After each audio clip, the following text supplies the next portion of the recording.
Let the record reflect state's attorneys present, defendant and defense counsel are present. So I'm going to go through a little. All right, pause here. What you're hearing is the quiet before the legal storm. The judge is formally locking the record. Who's present, what's on the record, everything official, because what comes next to determine the fate of the entire case. And when a judge slows the room down like this, it's rarely a good sign for how the verdict is going to land. A little bit. We've received a note from the jury that they are deadlocked, but I want to go back through just for the record kind of where we are and what time frame we've been working with. The jury was out and began deliberating yesterday at 3:40. Had them deliberate till 5 o'clock yesterday. Yesterday they did ask for some different evidence as well as some testimony to be read. That testimony was read when they started this morning at 9 o'clock.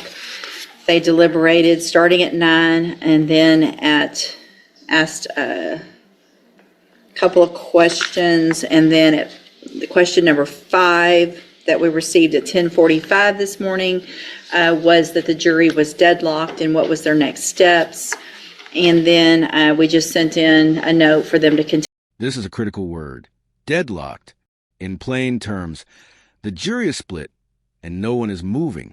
It's not confusion or a simple misunderstanding. It's a full stop. And the moment that word is spoken in open court, every attorney knows the countdown to mistrial has officially begun.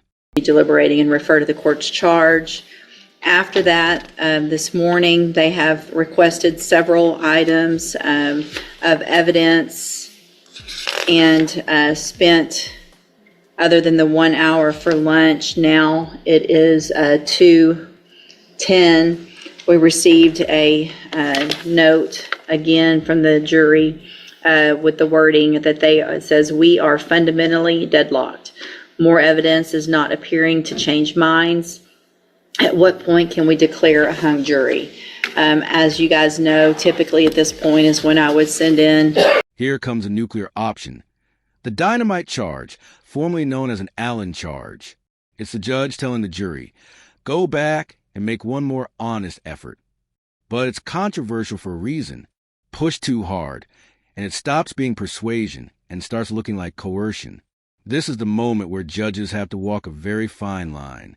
That is some fairly strong language. I don't know if either of you, Mr. Coleman, Mr. Gertz, have a motion or argument with regard to the dynamite charge, doing it, not doing it, and or calling a mistrial. Judge, we're going to move for mistrial at this point. As you correctly recited, they told you they were hung about 10:30 or so this morning, but they've continued to deliberate, have asked for additional evidence.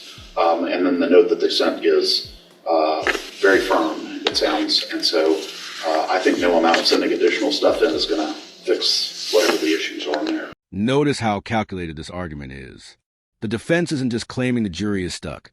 They're emphasizing that it's been stuck for hours, that additional review of the evidence changed nothing. That's the key. Legally, a mistrial isn't measured by time spent deliberating.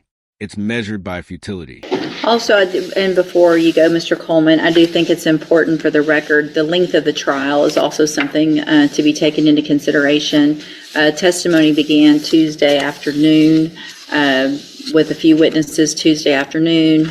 We had 2 witnesses Wednesday morning, then we took an extended break, and then we had just one more witness. And so really, all in all, it was probably about 1 day, honestly, if you add it all up, the time frame of the trial itself. And so with regard to that and the time that they've been deliberating, just wanted that for the record. Mr. Coleman.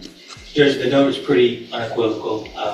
I don't know that dynamite charge would serve its intended purpose. All right, thank you. And then at this time, I'm going to grant Mr.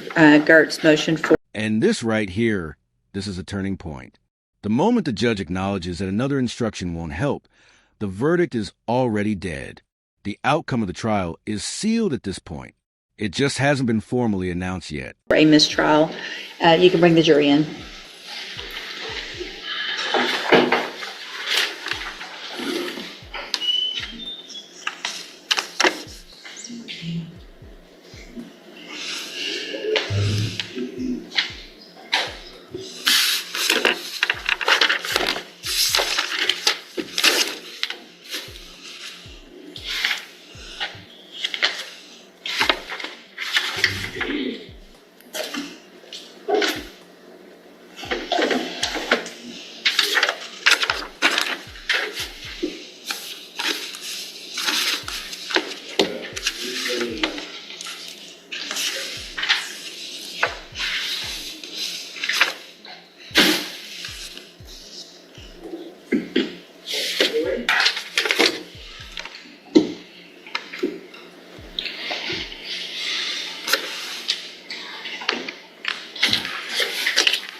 All right, let the record reflect the jury is seated, state's attorneys present, defendant and defense counsel are present.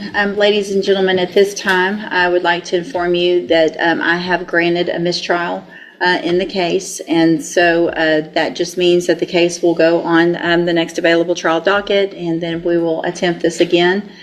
So your duty is complete as jurors in this case. I'm going to have everyone else excuse yourselves from the courtroom. I'm going to come down and visit with you just for a few minutes like I always do. And then we will... The jury said it clearly. Nothing would change their mind. No more evidence, no more discussion. The judge listened, paused, and declared a mistrial. Just like that, everything reset. Mr. Gertz and Mr. Coleman will set the case probably on a review docket and then see where we get at that point. The jury made it unmistakably clear. Nothing was going to change their minds. No new evidence. No further discussion. The judge listened, took a moment, and then declared mistrial. Just like that, the slate was wiped clean, and everything reset for Mr. Gertz and the case moving forward.